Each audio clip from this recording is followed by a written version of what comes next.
ಸಚಿವ ಸಂಪುಟ ಪುನರ್ರಚನೆ ಆದ್ರೆ ಸರ್ ಕಾಮೆಂಟ್ ಒಳಗಡೆ ನಾನು ಸಚಿವ ಆಗ್ಬೇಕು ಅಂತಕ್ಕಂಥ ಅಪೇಕ್ಷೆನ ಬಿಟ್ಬಿಟ್ಟಿದ್ದೀನಿ. ನನಗೆ ಯಾಕೆ ಅದನ್ನ ಹೇಳ್ತೀನಿ. ಬದಲಾವಣೆ ಆಗಿದೆ ಅಂದ್ರೆ ಅಹಿಂದ ನಾಯಕರ ಒಂದು ಪ್ಲೇಸ್ಮೆಂಟ್ ಕರೆಕ್ಟ್ ಆಗಿ ಆಗ್ಬೇಕಾಗುತ್ತೆ, ಇಲ್ಲ ಅಂದ್ರೆ ಪಕ್ಷದ ಡ್ಯಾಮೇಜ್ ಆಗೇ ಆಗುತ್ತೆ. ಅಂದ್ರೆ KPC ಇರ್ಬೋದು ಅಥವಾ ಸಚಿವ ಸ್ಥಾನ ಇರ್ಬೋದು, ಅಹಿಂದ ನಾಯಕರ ಪ್ಲೇಸ್ಮೆಂಟ್ ಕರೆಕ್ಟ್ ಮಾಡದೆ ಹೋದ್ರೆ ಅದು ಪಕ್ಷಕ್ಕೆ ನಿಜಕ್ಕೂ ಒಂದು ಡ್ಯಾಮೇಜ್ ಆಗುತ್ತೆ. ಸಿದ್ದರಾಮಯ್ಯ ಅವರು ಹಿಂದೆ ಇದ್ದಂತ ನೋಡ್ರಿ, ಮುಂದಿನ ಚುನಾವಣೆ ಏನಿದೆಯಲ್ಲ ಇನ್ನೂ 2 ವರ್ಷ ಇದ್ದಾವೆ. 2 ವರ್ಷದ ಚುನಾವಣೆ ಫಲಿತಾಂಶದ ಬಗ್ಗೆ ಈಗೇನೆ ನಾವು ಯಾವ್ದು ರೀತಿ ಆಗಬಹುದು ಅಂತಕ್ಕಂಥದ್ದು. ಯಾಕೆಂದ್ರೆ politics it is a fast changing instrument in the earth. ಈಗ ಒಂದು ನಿಮಿಷಕ್ಕೆ ಏನ್ ಬೇಕಾದ್ರೂ ಆಗ್ಬೋದು. ಗೊತ್ತಾಯ್ತಾ? ಅದರಿಂದ ರಾಜಕಾರಣದಲ್ಲಿ ಬಹಳಷ್ಟು ಸಮಯ ಇದೆ, ಇನ್ನು ನೀರು ಬಹಳಷ್ಟು ಹರಿಬೇಕಾದಂಥ ದೂರನೂ ಇದೆ. ಅದರಿಂದ ಆಗ ಏನೇನಾಗ್ತವೆ ಅಂತೇಳಿ ಈಗಲೇ ನಾವು ಪ್ರಿಡಿಕ್ಷನ್ ಮಾಡ್ಲಿಕ್ಕೆ ಆಗೋದಿಲ್ಲ. ಈಗ ಕೆಲವು ಸಚಿವರು ನಿಷ್ಕ್ರಿಯ ಆಗಿದ್ದಾರೆ, ಶಾಸಕರು ಕೂಡ. ಯಾರು ಹೇಳಿದ್ರು ನಿಷ್ಕ್ರಿಯ ಅಂತ? ಬಹಳ ಆಕ್ಟಿವ್ ಇದೆ. ಈಗೆಲ್ಲ ಟ್ರಾನ್ಸ್ಫರ್ ಗೈಡ್ಲೈನ್ಸ್ ಎಲ್ಲ ಇಶ್ಯೂ ಆಗಿಲ್ವ? ಈಗ ಅದು ಬಹಳ ಆಕ್ಟಿವ್ ಇರ್ತಾರೆ. ನೀವು ಯಾಕೆ ಅವರೆಲ್ಲ ಇನ್ಆಕ್ಟಿವ್ ಅಂತ ಹೇಳಕ್ ಹೋಗ್ತೀರಿ? ಕ್ಷೇತ್ರದ ವಿಚಾರವಾಗಿ ಶಾಸಕರ ವಿಚಾರವಾಗಿ ನಿಷ್ಕ್ರಿಯರಾಗಿದ್ದಾರೆ, ಶಾಸಕರು ಸ್ಪಂದಿಸ್ತಾ ಇಲ್ಲ ಅನ್ನುವಂಥದ್ದು. ಸಿದ್ದರಾಮಯ್ಯನವರು ಪದ್ಧತಿ ಆಗಕ್ಕೂ ಸಿದ್ಧರಿದ್ದಾರೆ. ಅಂದ್ರೆ ಅಕಸ್ಮಾತ್ ರಾಹುಲ್ ಗಾಂಧಿ ಹೇಳಿದ್ರೆ ರಾಹುಲ್ ಜಿ ಅವರು ಏನ್ ಹೇಳ್ತಾರೆ ಅದನ್ನ ಅವರು ಪಾಲನೆ ಮಾಡಕ್ ಸಿದ್ಧರಿದ್ದಾರೆ. ಈಗ ಸಚಿವ ಸಂಪುಟ ಪುನರ್ರಚನೆ ಯಾಕೆ ಆಗಬೇಕು ಅಂತ ಅಂದ್ರೆ ಬೇರೆ ಹಿರಿಯರಿಗೆ ಅವಕಾಶ ಸಿಗಬೇಕು ಅನ್ನೋ ಒಂದೇ ಕಾರಣಕ್ಕ ಅಥವಾ ಆಡಳಿತ ಬೇರೆ ರೂಪ ಕೊಡ್ಬೇಕು ಅನ್ನೋ ಇಚ್ಛೆ ಇದೆಯಾ? ಅಲ್ಲ, ಈಗ ಏನಾಗಿದೆ, ಆಡಳಿತನೂ ಕೂಡ ಇನ್ನೂ ಕೂಡ ಸೆನ್ಸಿಟೈಸ್ ಆಗಬೇಕು ಅಂತಕ್ಕಂಥದ್ದು ನಿರೀಕ್ಷೆ ಎಲ್ಲ ಜನರಿಂದಲೂ ಇದೆ, ಪಕ್ಷದಲ್ಲೂ ಕೂಡ ಇದೆ. ಮತ್ತೆ ಹೊಸಬರಿಗೂ ಅವಕಾಶಗಳು ದೊರಕೋದ್ರಿಂದ ತಪ್ಪೇನಿಲ್ಲ. ಯಾಕೆಂದ್ರೆ ಹೊಸದಾಗಿ ಅವರು ಮಂತ್ರಿ ಆದರೆ ಅವರು ಕೂಡ ಹೆಚ್ಚು ಉತ್ಸಾಹದಿಂದ ಕೆಲಸ ಮಾಡುವಂತ ಪ್ರಯತ್ನ ಮಾಡ್ತಾರೆ. ಸೊ ಹೀಗಾಗಿ ಅವ್ರಿಗೂ ಒಂದು ಅವಕಾಶದಿಂದ ಹಿನ್ನಡೆ ಆಗ್ಬೋದು, ಅವ್ರಿಗೂ ಕೂಡ ದೊರಕಲಿ ಅಂತಕ್ಕಂಥ ಅಭಿಮತ. ಸರ್ಕಾರ ಬಂದಾಗೆಲ್ಲ ನಾವೇ ಒಂದು ಪಟ್ಟಿ ಮಾಡ್ಬಿಡುದು 20 ಜನ ಇವರೇ ಮಿನಿಸ್ಟರ್ ಆಗ್ಬಿಡ್ತಾರೆ ಅಂತ ಆ ಪರಿಸ್ಥಿತಿ ಇದೆ ಕಾಂಗ್ರೆಸ್ನಲ್ಲಿ. ಕಾಂಗ್ರೆಸ್ನಲ್ಲಿ ಇದೆ ಕಡಿಮೆ ಅವೆಲ್ಲ ಬೇರೆ ಬೇರೆ ಕಾರಣಗಳಿರ್ತವೆ. ಯಾಕಿದೆ ಅವೆಲ್ಲ ಅನ್ನೋದು ನಾನು ಹೇಳಕ್ ಹೋಗೋದಿಲ್ಲ.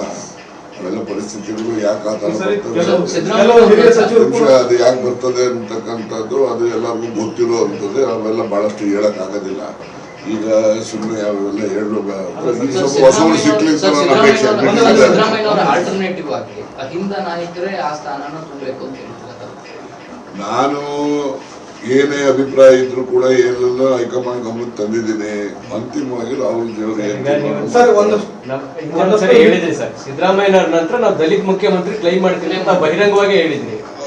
ಈಗಲೂ ಬರ್ತಾ ಇದ್ದೀರಿ? ನಾವು ಅದಕ್ಕೆ ಬದ್ಧ.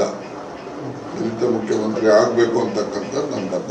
ಪಕ್ಷದ ಸಾರಥ್ಯನೂ ಬದಲಾಗಬೇಕು ಅಂತ ಏನಾದ್ರು? ಎಲ್ಲರೂ ಬದಲಾಗಬೇಕು.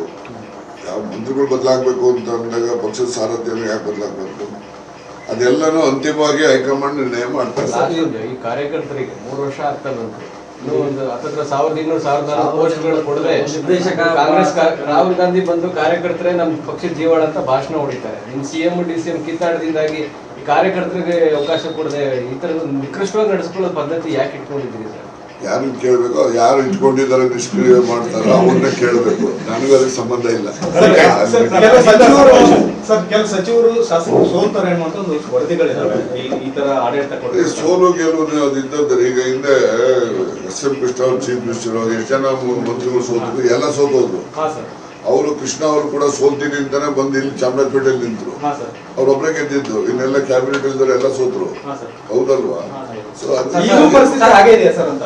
ಇದೆ ಅಂತ ನಾನು ಹೇಳ್ತೇನೆ. ಯಾವುದೇ ರಾಜಕಾರಣದ ದಿಕ್ಸೂಚಿಯನ್ನ ಆಗ್ಲಿ ಮತ್ತೊಂದಾಗ್ಲಿ ಹೇಳ್ತಕ್ಕಂಥದ್ದಕ್ಕೆ ಇನ್ನೂ ಕಾಲ ಪಕ್ವವಾಗಿಲ್ಲ.